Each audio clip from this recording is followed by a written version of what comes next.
warahmatullahi wabarakatuh. Kami dari kelompok 10 di sini ingin memaparkan materi pertemuan ketiga yang berjudul tentang pengukuran risiko untuk tugas video mata kuliah manajemen risiko bisnis.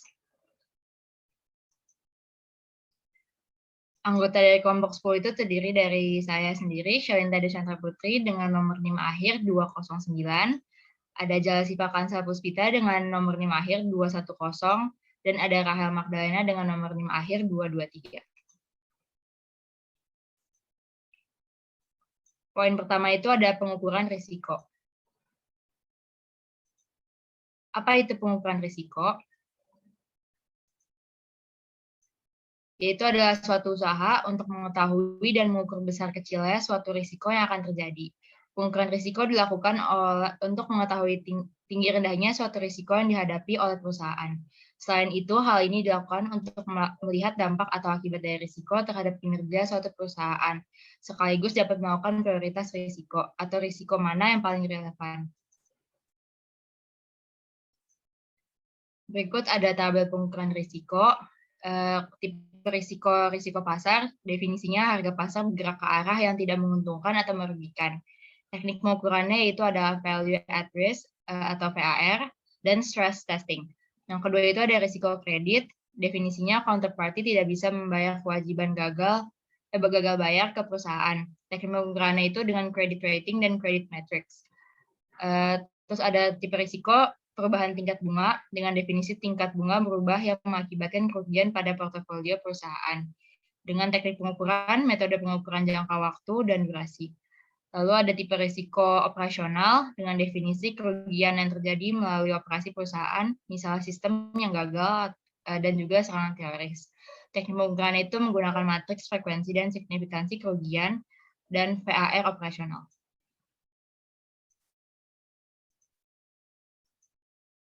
Lalu ada risiko kematian, yaitu manusia mengalami kematian dini atau lebih cepat dari usia kematian wajar. Teknik pengukurannya itu menggunakan probabilitas kematian dengan tabel mortalitas.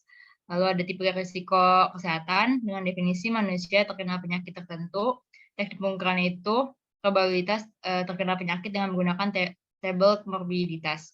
Dan terakhir ada risiko teknologi dengan definisi perubahan teknologi mempunyai konsekuensi negatif terhadap perusahaan dengan teknik pengukuran analisis skenario. Materi selanjutnya akan dipaparkan oleh Rahel Magdalena. Selanjutnya, yang kedua ini ada dimensi pengukuran risiko dan menentukan tingkat keparahan dari kerugian yang timbulkan.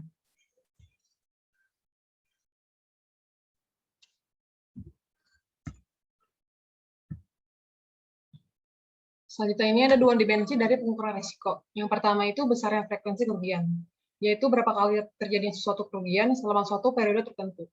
Yang kedua, tingkat kegawatan atau keparahan dari kerugian. Artinya mengetahui sampai seberapa besar pengaruh dari suatu kerugian terhadap kondisi perusahaan, terutama kondisi finansial perusahaan tersebut.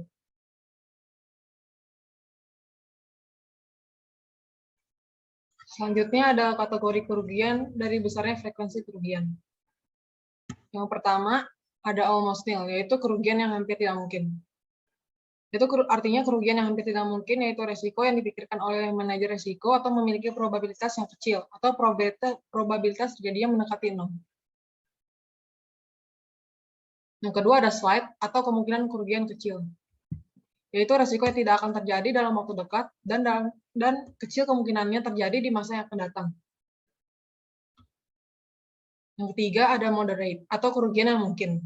Artinya kerugian yang mungkin terjadi dalam waktu dekat di masa yang akan datang. Yang keempat ada definite, atau kerugian yang mungkin sekali. Kerugian yang sering terjadi secara teratur dalam waktu dekat dan yang akan datang.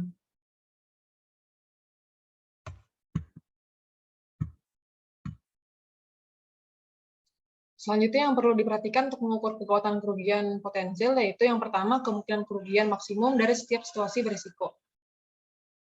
Yang kedua, probabilitas kerugian maksimum adalah kemungkinan terburuk. Dan yang terakhir, keseluruhan atau aggregate maksimum kerugian per tahun.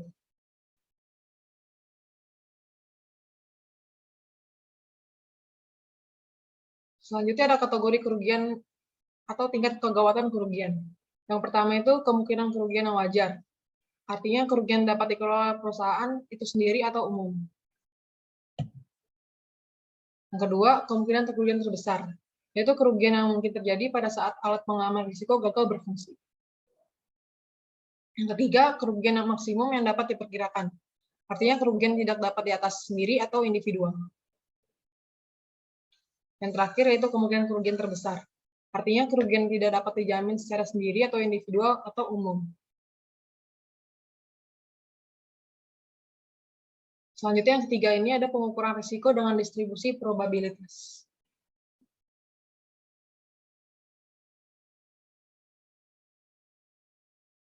Distribusi probabilitas ini digunakan sebagai gambaran kualitatif dari peluang atau frekuensi. Kemungkinan dari kejadian atau hasil yang spesifik diukur dengan menggunakan rasio dari kejadian terhadap jumlah kemungkinan kejadian. Probabilitas dilambangkan dengan angka dari 0 dan 1.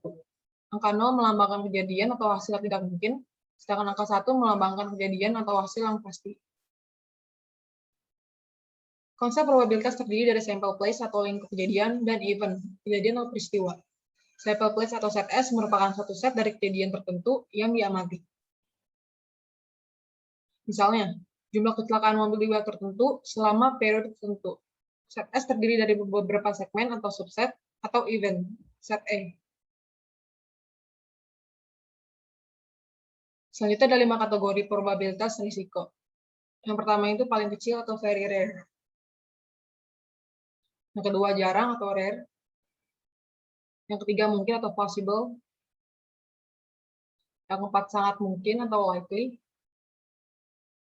Dan yang terakhir hampir pasti atau almost certain.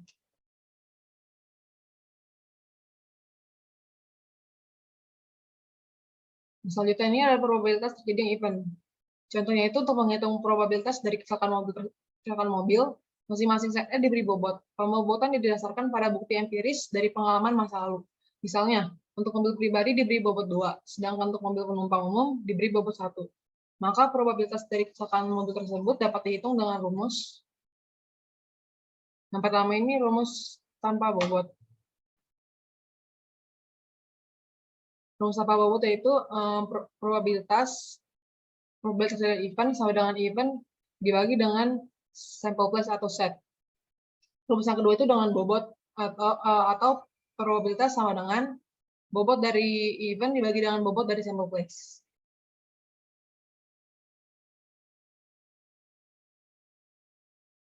Nah, ini ada contoh pengukuran resiko dengan distribusi probabilitas. Dari catatan polisi diketahui jumlah kecelakaan mobil di Bandung selama tahun 2000 sebanyak 10.000 kali. Dari jumlah tersebut, 1.000 menimpa mobil pribadi dan 9.000 menimpa mobil penumpang umum. Dengan demikian, probabilitas terjadinya kecelakaan mobil tersebut mobil pribadi adalah yang pertama menggunakan rumus tanpa bobot, yaitu probabilitas sama dengan event dibagi dengan sample place. Eventnya itu 1.000. Nah, 1.000-nya itu dari jumlah kecelakaan yang menimpa mobil pribadi dibagi dengan 10.000. 10.000-nya itu jumlah kecelakaan yang terjadi di Bandung selama tahun 2000. Hasilnya itu 10%. Yang kedua dengan rumus dengan bobot, yaitu probabilitas sama dengan bobot dari event dibagi dengan bobot dari sample place. Sama dengan 2 dikali 1.000. 2-nya itu bobot dari mobil pribadi. 1.000-nya itu jumlah kecelakaan yang menimpa mobil pribadi. Dibagi dengan 2 dikali 1.000 sama kayak tadi, 2 yang bobot mobil pribadi dan 1.000-nya itu jumlah kecelakaan yang menimpa mobil pribadi ditambah 1 dikali 9.000. Satunya itu bobot dari mobil penumpang umum dan 9.000-nya itu jumlah dari kecelakaan yang menimpa mobil penumpang umum dan hasilnya 18,18%.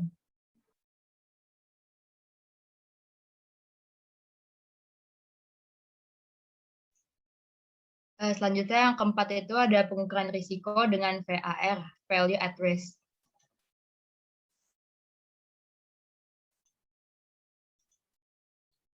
Metode Value at Risk atau VAR adalah salah satu pendekatan yang banyak digunakan untuk mengukur risiko keuangan yang diadopsi oleh perusahaan komersial maupun non-komersial.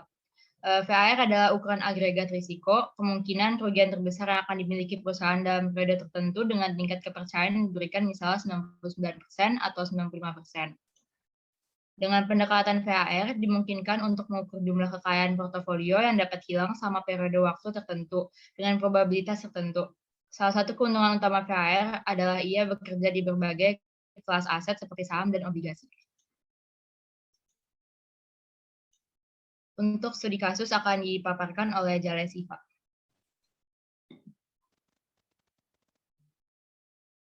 Selanjutnya ada studi kasus pengukuran risiko operasional pada Bank Syariah XYZ Indonesia. Pengukuran risiko operasional Bank Syariah XYZ selama ini menggunakan metode Basic Indicator Approach, yaitu tingkat risiko operasional sebesar 15% dari rata-rata tahunan gross income positif selama 3 tahun terakhir.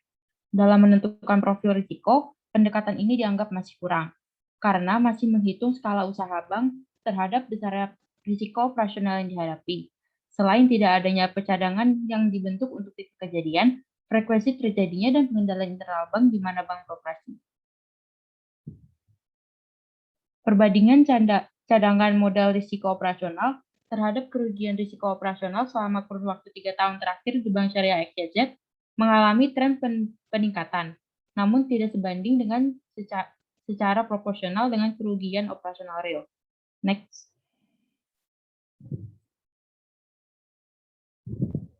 Selanjutnya ada dua gambar. Yang pertama adalah gambar perbandingan cadangan modal dan kerugian operasional Bank Syariah XYZ. Dan gambar kedua adalah cadangan modal risiko operasional terhadap CAR Bank Syariah. Dapat dilihat dari gambar 1 bahwa penurunan kerugian operasional aktual pada tahun 2014 sebenarnya diimbangi dengan peningkatan cadangan modal risiko operasional. Artinya selama ini alokasi cadangan modal risiko operasional tidak mempertimbangkan risiko aktual, sehingga bisnis bank strategi telah menjadi tidak begitu fleksibel. Perhitungan menggunakan model LDA aggregation internal sebagai salah satu metode perhitungan Advanced Measurement Method diharapkan dapat menggambarkan situasi kerugian yang lebih sensitif terhadap risiko dan beban modal risiko operasional XYZ Bank Syariah yang lebih efektif. Karena jika beban cadangan modal yang terlalu besar akan mempengaruhi rasio kecukupan modal atau CAR dan kemampuan bank untuk melakukan fungsi intermediasi. Seperti terlihat dalam gambar 2, CAR Bank Syariah XYZ telah mengalami tren penurunan. Islamic Financial Service Board menetapkan bahwa modal minimum untuk menutup risiko operasional adalah 8%. Namun negara anggota dapat menetapkan CAR lebih tinggi dari 8%. Di Indonesia, regulator perbankan telah menetapkan CAR minimum sebesar 8%. Next. Berikut ada tabel kerugian risiko operasional per kategori kejadian. Dapat dilihat dari tabel tersebut bahwa tingginya frekuensi kejadian risiko operasional tidak selalu menggiring besarnya kerugian, dan frekuensi serta nilai kerugiannya berfluktuasi secara signifikan.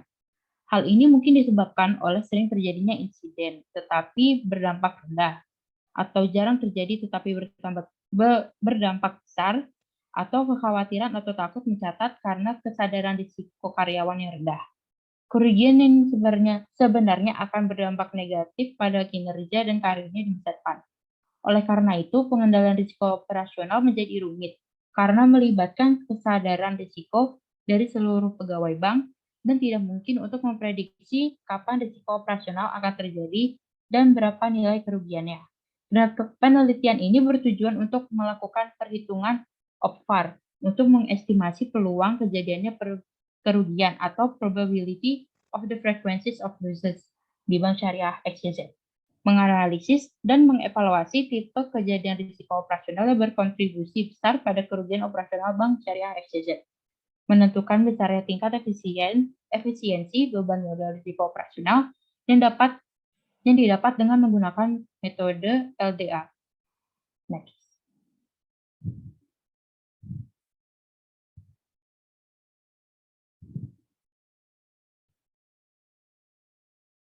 Selanjutnya ada penyelesaian.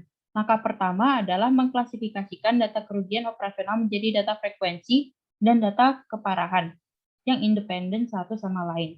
Kemudian tentukan tipe distribusi keduanya berdasarkan data yang ada. Untuk menguji akurasi dari distribusi yang dipilih, akan dilakukan uji goodness of fit atau GOF. Uji GOF merupakan pengujian yang menggunakan uji chi-square berdasarkan data fungsi distribusi probabilitas atau PDF. Menurut PDF dari distribusi yang diasumsikan, nilai chi-square dihitung untuk dibandingkan dengan nilai uji chi-kuadrat statistik. Jika nilai chi-kuadrat dari distribusi hipotetik lebih kecil dari nilai uji statistik chi-kuadrat, maka hipotesis tersebut benar. Pengujian GOF dilakukan dengan menggunakan software EasyFit dan aplikasi spreadsheet Excel. Next.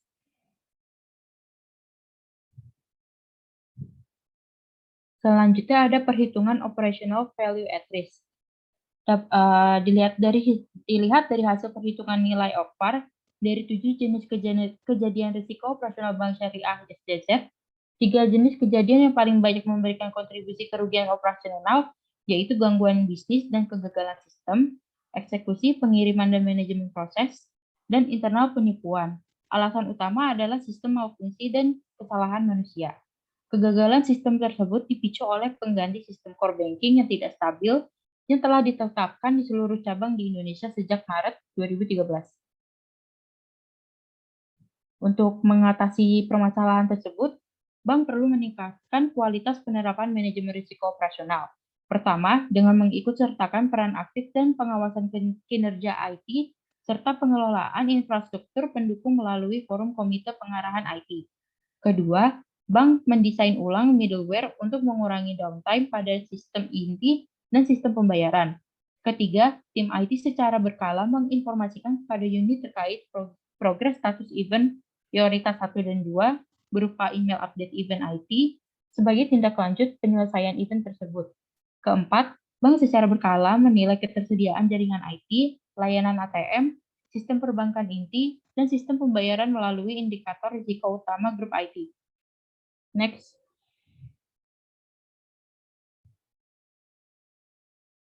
Yang kedua ada analisis dan mengevaluasi tipe kejadian risiko operasional.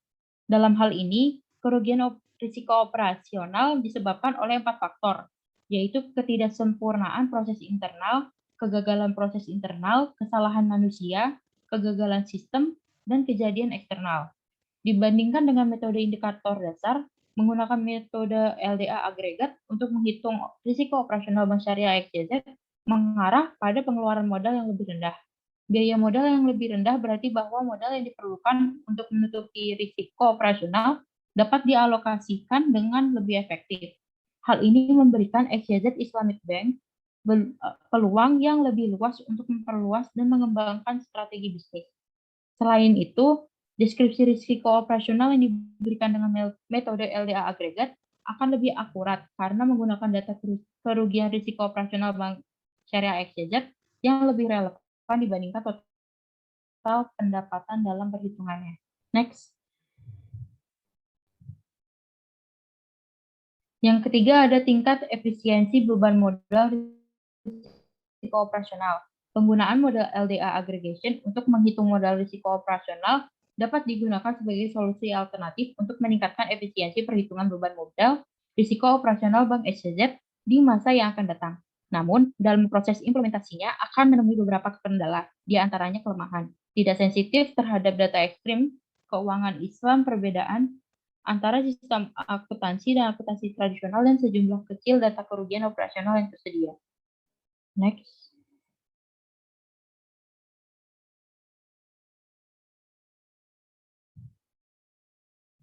Yang keempat ada implikasi manajerial. Masalah keterbatasan data kerugian operasional dapat disebabkan oleh beberapa faktor. Misalnya, penerapan aplikasi pencatatan kerugian operasional atau OLDC yang belum merata di seluruh unit kerja.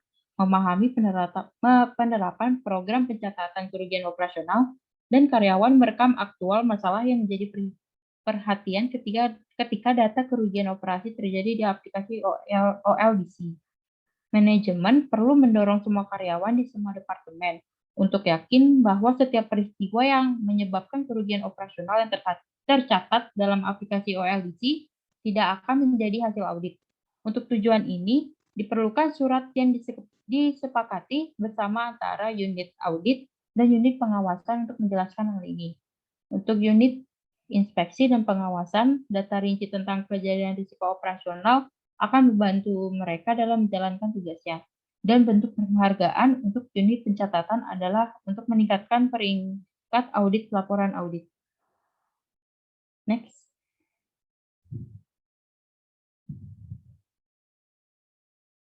Selanjutnya ada kesimpulan yang akan dibacakan oleh Syalinta. Ya, baik.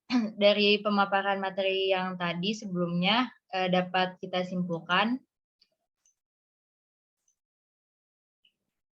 bahwa risiko tidak dapat dihindari, terutama pada lingkungan perusahaan. Dengan adanya globalisasi dan perkembangan teknologi, berbagai macam bentuk risiko akan datang dan mempengaruhi perusahaan tersebut. Pengukuran risiko merupakan suatu usaha untuk mengetahui dan mengukur besar kecilnya suatu risiko yang akan terjadi. Pengukuran risiko dilakukan untuk mengetahui tinggi rendahnya suatu risiko yang dihadapi oleh perusahaan.